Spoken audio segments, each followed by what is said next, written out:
এদিকে বেশ বড় সাইজের একটা খিরাই দেখতে পাচ্ছি, চমৎকার হয়েছে। পাশাপাশি এই যে খিরাই দেখতে পাচ্ছি যে ও মাই গড, বেশ সুন্দর সাইজের আসছে। এটাতেও খুব সুন্দর কিছু ফলন আসছে, এদিকেও বেশ কিছু ফলন আসছে। এই যে খুব সুন্দর লাগতেছে। আসসালামু আলাইকুম এভরিওয়ান, সবাই কেমন আছেন? আশা করি ভালো আছেন। ঠিক এই মুহূর্তে অবস্থান করছি একটা খিরাই বাগানে, আপনাদের দেখানোর চেষ্টা করব এখন কিছু খিরাই। এদিকে আমরা বেশ কিছু ফুল দেখতে পাচ্ছি খিরাইয়ের। এদিকে বেশ বড় সাইজের একটা খিরাই দেখতে পাচ্ছি, চমৎকার। এই যে এদিকে একটা অলরেডি পাইকে গেছে, মানে হলুদ হলুদ কালার এসে পড়ছে। যাই হোক, এই পুরোটা জমি জুড়ে আসলে খিরাইয়ের চাষ করা হয়েছে, খুব সুন্দর গাছগুলো হয়েছে। পাশাপাশি এই যে খিরাই দেখতে পাচ্ছি যে ও মাই গড, বেশ সুন্দর সাইজের আসছে।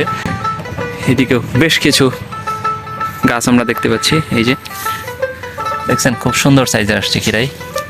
এই যে এই পাশটাতে খিরাইগুলা হচ্ছে পাতার আড়ালে লুকায় থাকে, এগুলোকে খুঁজে খুঁজে বের করতে হয়। এই যে এদিকে ফুল আসতেছে, কুটুলি আসতেছে। চলেন আমরা পুরোটা জমি জুড়ে আসলে দেখার চেষ্টা করি। এই যে এদিকে কুটুলি আসছে। আর এই খিরাইটা আমাদের দেশে এই শীতের সময়টাতেই প্রচুর পরিমাণে হয়, গরমের সময় তেমন একটা হয় না। গরমের সময় আমরা শসাটা বেশি বুনে থাকি, বাট এই শীতের সময় খিরাইটার চাষ প্রচুর পরিমাণে হয় এবং ফলনও খুব ভালো আসে।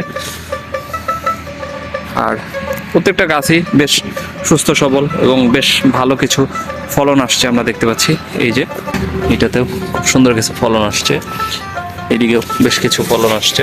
এই যে খুব সুন্দর লাগতেছে, তাতে চমৎকার লাগতেছে এই খিরাই বাগানে আসতে পেরে।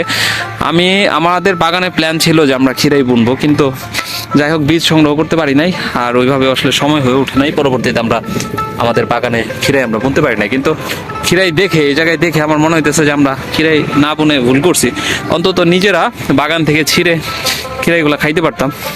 যাই হোক, এই জায়গায় আসছি একটা অপরিচিত মানুষের খিরাই বাগান। উনি থাকলে হয়তো কিছু খিরাই কিনে নিয়ে যেতে পারতাম, কিন্তু আমরা এর জন্য একটা খিরাই ছিঁড়তে পারতেছি না। উনি থাকলে ভালো হইতো, হয়তো আমরা কিছু খাওয়ার জন্য আমরা কিছু খিরাই নিয়ে যেতে পারতাম। এই যে বেশ কিছু খিরাই ধরছে, এই যে এদিকে এই যে চমৎকার একটা বাগান। যাই হোক, এই হচ্ছে মোটামুটি বাগানটা। সবাই ভালো থাকবেন, দেখা হবে আবার নতুন কোনো ভিডিওতে। সেই পর্যন্ত সবাইকে আসসালামু আলাইকুম।